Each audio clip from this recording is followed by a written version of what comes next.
Vin. I'm sorry. If you would like to get your song reviewed, dear listener, there's the filthy capitalist option. As Sori says, 125 gets you straight to the head of the line. You don't have to be a part of the alliance. You don't have to be part of the group. Wait a minute. And the biggest thing is you don't have to wait. You hop, skip, and jump right in front of everybody. 125 gets you there. You do that 3 times, and then get mashed down to the $75 rate for perpetuity. Yes! Also, there is a band review option.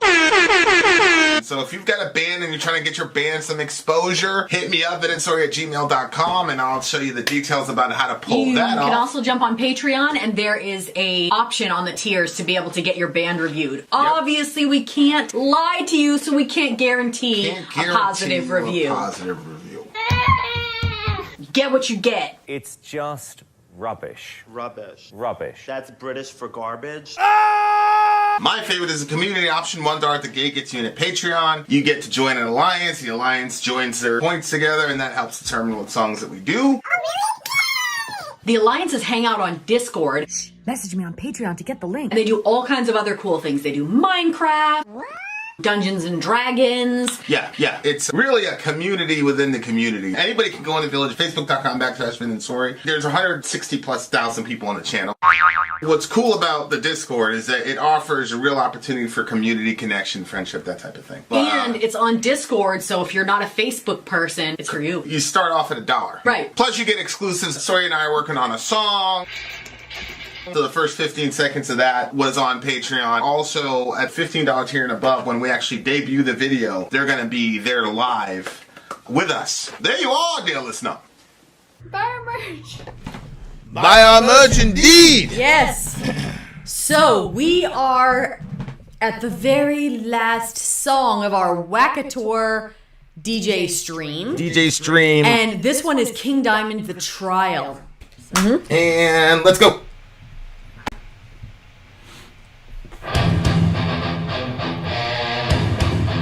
Oh my god, here we go! Freaking Wackator, bro!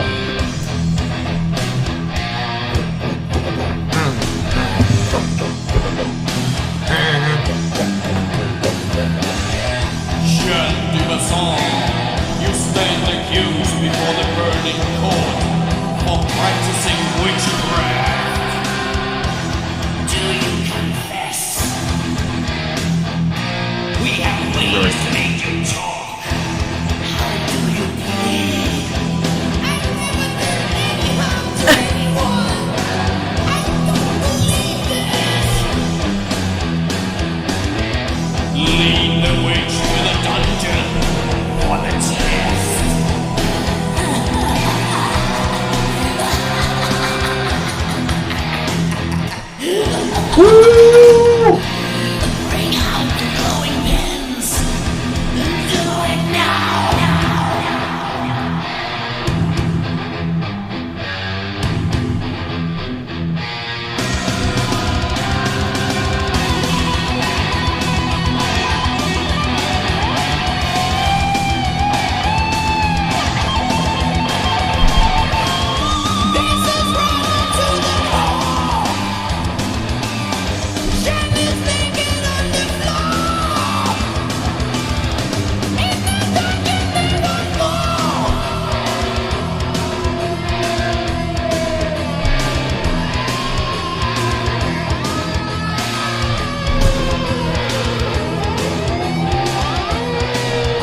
Jeez.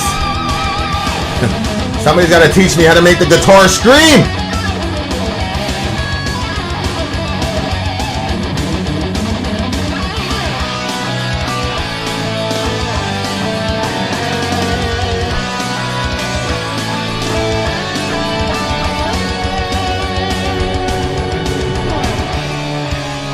Thou shalt not suffer a witch to live. Whosoever lieth with a beast shall surely be put to death.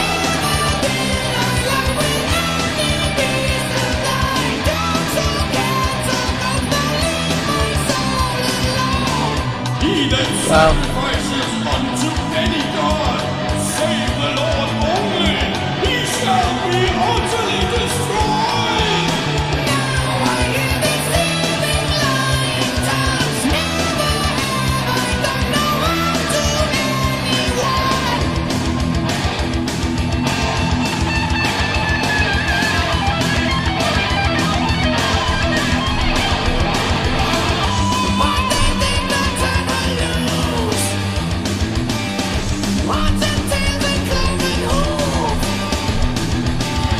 Can you tell me what's the proof?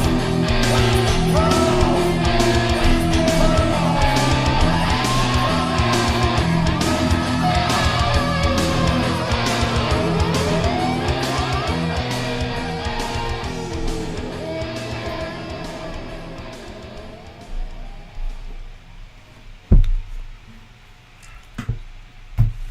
And that, dear listener, is King Moth Diamond. Wow. Lemole. So I was remotely conversant with the Salem witch trials, but apparently that was in England. It's this weird thing, man, where you got this thing called honor killings in the Middle East, where the girl gets raped and then you stone her to death for bringing shame to the family. That happens a lot in Muslim countries. Muhammad never said to do that. As a matter of fact, one of Muhammad's, in my opinion, greatest contributions to humanity was the Arabs, especially the Quraysh, where Muhammad lived and grew up. If they had a baby that was a girl, they would bury it alive. And so that was one of Muhammad's initial reforms. And he's got Allah in the Quran saying on Yom al-Qiyamah, the day of judgment, Allah will say to these kids, what did you do for them to kill you? And the kids say, Ya Allah, we did nothing. So then Allah turns to the killer and said, what did this person do for you to kill him? And of course, it's the day of judgment, you can't lie. So they say, Ya Allah, he had done us no wrong. Obviously, they bore the penalty after that. But Wow. this is like, that's not what Muhammad taught, and it's not what Jesus taught. Jesus, even he quoted some Old Testament passages. We got to deal with it. But even in the Old Testament, there was no witch test. There was no test for a witch, and you had to, especially for capital crimes, it had to be on the authority of 2 or 3 witnesses. So even in the Old Testament context, what happened with the witch trials is completely inappropriate.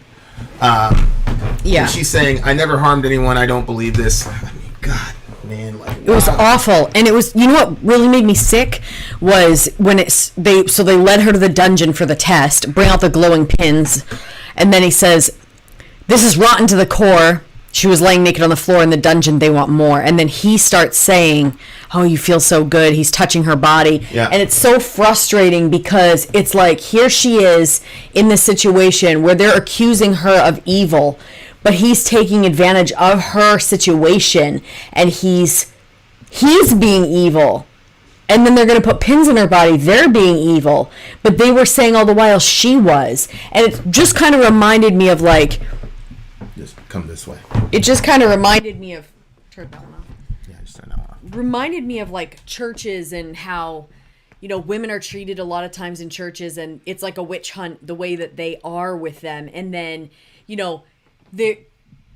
it's, as long as the woman is serving some purpose for them, then they're good with her being there. But if she doesn't serve that same purpose. Yeah, then they're not. Right. Oh. I turned it off. Yeah, you turned the gain all the way up. No, I didn't. It was pretty high. Okay, I didn't touch that. Try it again. Unplug this. I'm pretty sure it was your gain. It was all. So let us know if that solves the problem for Soraya. Yeah, go ahead. Continue what you're saying. Yeah, just, I mean, it was, we watched that documentary of those kids that were in that school that was, a religious organization was running the school. And like those girls were getting molested all over the place. And there were, high ranking people coming in to take part in this. Yeah. And it's just, here you are telling these girls that they're bad. But you're doing something bad to them. So you're the bad one. It's just frustrating. Like when somebody capitalizes off somebody else's weakness. Like this woman, it was in an impossible situation. And all it takes, I'm sure it was a lot of beautiful women that died. I am sure of it. She didn't, she never said she wasn't a witch. She said she didn't do what they were saying. Yeah. She said, I didn't do anybody any harm. But notice, it says, thou shalt not, just watch. Yeah. Thou shalt not suffer a witch to live. Whosoever lieth with a beast shall surely be put to death. So then her response is, never did I lie with a beast. Dogs or cats or goats leave my soul alone. So she doesn't say, and never have I been a witch. Right. And even down here, now I hear deceiving lying tongues. Right. Never have I done no harm to anyone. Correct. Right? So she's saying, what the hell? Yeah. Right? And but I agree. Like, I'm certain that. Oh, you're right, because over here they said you stand accused before the burning court for practicing witchcraft. Do you confess? We have ways to make you talk. How do you plead? And she said, I never did any harm to anyone. I don't believe this. You're right. Again, she doesn't say, I plead not guilty. Yeah. This is brilliant. Yeah. Because what it's showing is she was a witch, but she didn't harm anybody. Mm-hmm. So what the fuck is going on? What are you guys doing? Mm-hmm. Okay, so Old Testament wise, it is true you shall not suffer. Suffer means allow. So you should not allow a witch to live. And there's also in the Old Testament you can't lie with an animal. No bestiality. Sorry, Jenk. I was just thinking that. Okay, so what about this? You shall not suffer. Jenk talked about that, so look it up. Everybody knows. You shall not suffer a witch to live. Look, a lot of our interpretations as to how just or unjust a law is dependent on what we presuppose. So, for example, if we presuppose that there is no God, right, then a death penalty for witchcraft is unjust and makes no sense. Mm-hmm. But if there is a God, and that God says those people carry with them certain problems that get introduced to society and destroy society. So let me give you one example would be we had a massive AIDS epidemic that killed a bunch of people. Mm-hmm. So the sexual mores of the Bible, if it was followed, would have limited that. Mm-hmm. So, and then of course you have these crazy dilemmas like, okay, well, if you could save the whole world or you could save 10,000 people by killing one person, would you do it? It's that whole dilemma. So there are recommendations for the death penalty all throughout the Old Testament. What's interesting is you never see anyone stoned to death for bestiality in the Old Testament, and you never see anybody stoned to death for witchcraft in the Old Testament. And there was an instant of explicit witchcraft in the Old Testament, namely Saul. Yeah. And she's literally called the Witch of Endor. Uh-huh. And she's not portrayed as a horrible, terrible woman. Mm-hmm. She's portrayed as a very, very powerful woman who literally called Samuel up from the grave, from Sheol. So, with Allah's permission, obviously. But, I mean... She's still, See what I'm saying? Yeah.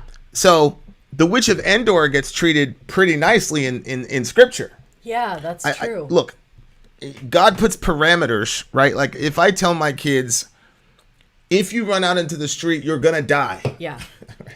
You will get squashed by that You will get squashed. The threat itself creates the protection from the results of the threat. Mm-hmm. So I think there's a lot of that happening in the Old Testament. Now in the New Testament, in the Old Testament, the people of God, their role, among other things, was to be God's sword of judgment against these other nations. So they were supposed to drive people out and do all this other stuff. That's what they were supposed. That was their great commission. There is no go preach Israelitism to all tribes, tongues, peoples, and nations. It doesn't say that. They were just supposed to stand pat and then, be God's arm of judgment. Well, in the New Testament, God's people, it's flipped. We're not an instrument of God's vengeance. Now we're instruments of God's mercy, which is one of the main reasons why I'm a non-lethal pacifist. Because that's our job. That's what we're supposed to do as Christians. And so as Christians, even, there's an early Christian tradition about the woman caught in adultery, for example. And they want to stone her to death. And then Jesus says, if you have no sin, cast the first stone. So from the New Testament angle, we can't support the death penalty because of Jesus' example. And we cannot support lethal self-defense. So that cuts off all possibilities of, crusades, holy war, and whatever. I'm never going to say that all the crusaders were not Christians. I'm never going to say that. That's ridiculous to say. What I will say, though, is that most people are not going to rise above their leadership. Right. So the Pope at the time, and there was some provocation from the Islamic side, obviously, as well. But when you go into that situation, and people saying, "Oh, it's archaic," right? Like, it's archaic, and it's like, I would much rather live in a society ordered by the Old Testament than this society. In this society, if a cop kills me, he's going to get away with it. In the Old Testament economy, if a cop killed me on camera, there wouldn't be a trial. Right. They would. Right. Yeah. So go back and look at how America was, how slaves got here, and what we've done to people all over the planet. So anyway, look, unless you're a theist, you can't really ground any real criticism in anything. Right? Like, because it's all subjective. Right. And then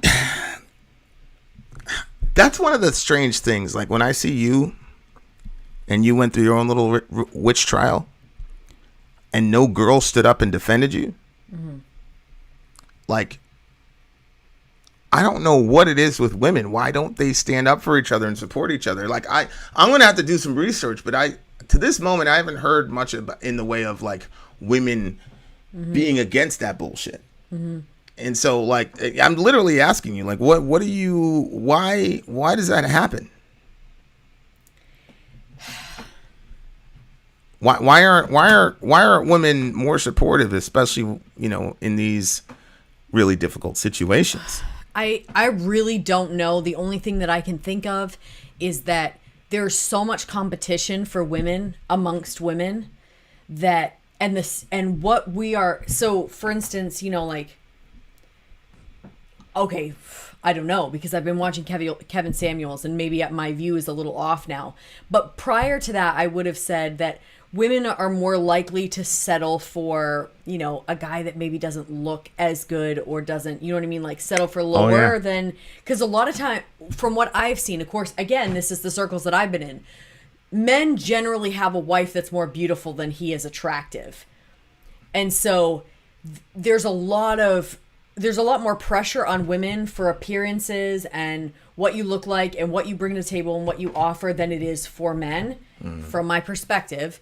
And so I think that women we're so much in competition mode that when you see a girl fall or what you perceive to be a fall, they don't try to defend that girl because they're like, well, good, at least she looks like that now. So then it moves their rankings. That's all I can think of. And I think that even if the woman is married and she's insecure in her relationship, then she's still not going to come to bat for you because she wants you to be fallen. So you're not in the running of who she's competing with, even though she doesn't need to compete. That's just my thoughts on it. And I think that there's also this need or desire in a lot of women, which I literally hate to admit this, but that they want like male affirmation and male approval. And so I think that that can be part of it too. So they're willing to throw that girl under the bus if it gets them the approval of the people that they're trying to get approval from. So it is kind of like a messy situation, and I think that that women, we have I think that society kind of like maneuvers it in a certain way, but simultaneously it's very beneficial to men, right? That women won't stick up for each other. Yeah, they're still doing it. And you know, I had a situation a couple years ago, and you know, it like people got crazy and social media was there. It was just like so much stuff going on at the same time. And like within the last 3 months, there's been 2 girls that have reached out to me, and they were like, oh, you know, like when everything was going on with you, like I totally knew that it wasn't what people were saying it was. When did that happen? Within the last 3 months, 2 of them have reached out, and you know, like you didn't tell me that. I didn't. Who was it? I did tell you about one of them. So she, I don't you know know, who the second one was. Yeah, so you know, they were apologetic and stuff, and you know, one of them was like, "Hey, just so you know, like I dumped people off my friends list when that was all going down and when that was all happening." And at first I was like, "Thanks," and then the more I thought about it, the more stupid the thing became. And so I messaged her back, and I'm like, "Yo, you know, like that would have been nice to have known 3 years ago or X amount of years ago. Right. Like now, I don't even need that support anymore." So I'm, you know, I was telling her so that way if she ever finds herself in a situation like that, friggin' don't wait 4 years to tell someone I got your back. Like, what the fuck? So, you know, and the other girl, she has a complicated situation herself with, you know, the faithfulness of her husband and stuff like that. So I think that she feels uncomfortable. And so, you know what I mean? Like all this stuff just kind of makes sense. And I think that especially like, yeah, I don't know, because it does kind of seem like women are a bit ruthless, because when you look at... I mean, it's the men who are lighting these people on fire, though. Oh, yeah, I know, but we were talking about women like Yeah. and other women and stuff. Yeah. But, like, I don't think that... Yeah. I mean, it could have been that, but if you're looking at this situation, you know, maybe the woman got accused of it, and maybe all of the women, because they were living in a semi-oppressive environment in their homes where there's male leadership and male, like, dictators, that maybe they didn't want to say anything that would compromise their relationship standing. Yep. You know, they just had to go along with the party line. I don't really know. I know that women are a lot more liberated now, and they can say stuff if they want to, but they choose not to. You know, they're more vocal about the negative about other women than they are the positive. Mm-hmm. So it's an unfortunate situation. But when we're talking about the witch trials, yeah, it's a painful thing, and it's a crazy thing to look at and to look it in the face, because yeah, so you had witnesses. I mean, we've seen so many people lie. Like everybody has lied, and so then you start saying, "Oh my gosh, like if my fate was left up to, I would have been killed." 100%. Like there's no two ways about it. 100%. Yeah. Daniel says, "Why would the Old Testament even have the stuff about?" So think about that. I would have never left that previous relationship if I thought this could happen to me, and it would have. You know what I'm saying? Yeah. Like, so it's a really convenient thing for men yeah. to have in their back pocket to keep the woman in line. Yeah, for sure. Men and jealous women. Yeah. Why would the Old Testament even have the stuff about putting people to death if it could be so easily misinterpreted? Well, it's not easily misinterpreted, and that's why we did not have witch trials for 2,000 years of Christian history, Daniel. Right? Like, that's not something that Christians did on the regular. Actually, what Christians were doing on the regular was getting set on fire by Nero and Domitian and the rest of those boys. Mm-hmm. So the Old Testament stuff is not misinterpreted. It's for the Old Testament time, and there's a reason there's a New Testament. Jeremiah 31 explicitly says, "I'll make a covenant with the house of Israel and the house of Judah, not like the covenant I made with their fathers, which they broke." So even though I was a Lord to them, I think is the completion of the text. So the Old Testament is explicit. John Sailhammer goes out of the way to say that even in the Torah, you had on the episode in Mount Hermon, I think in Deuteronomy 2, there are all types of allusions in the Old Testament that that system is going away and God's going to replace it with a new one. The Bible explicitly states that. Yep. That's the reason why the first Christians didn't take up swords and kill a bunch of people. Whereas if they were in the Old Testament, that's exactly what they should have done. So that's how to answer that. That's how to answer that question. But it's an important question, and shout out to Daniel because he asked those very, very, very important questions. He's a very curious man. Pointed questions. Yeah, so I mean, are you still with me? Well, I'm looking at what Eric says.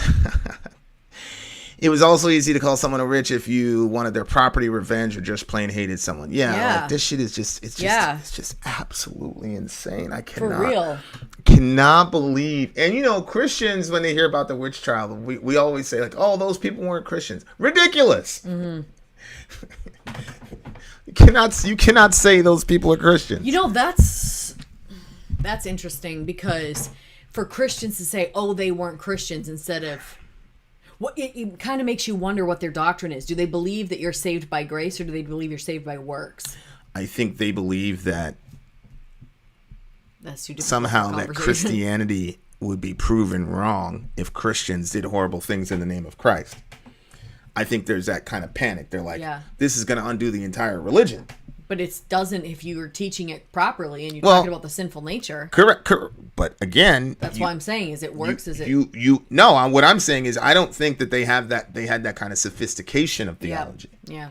So that, you know, the less sophisticated you are and the less educated you are, then you're prone to make those mistakes. Yeah. Perkinos with the weird with always with the facts. Perk says the Council of Paderborn in 785 actually gave witch hunters the death penalty. It wasn't until early modern period when Christian churches fully bought into the conspiracies about cabals of witches. So yeah, the Council of Paderborn in 785 made witch hunting illegal. That's interesting. Yeah, I agree. But you know that again buttresses the point. Catholic superstition and the witch. Okay, so I'm just gonna look at it right here. I'll post it for you guys because I think that was really good. Yeah, Perkinos, he's so very smart. Council of Pader. There it is, right there. I feel like you guys would have like a really interesting conversation, and depending on the day, I would decide to sit there and engage in it or go shopping. Right? Yeah. Oh, I agree.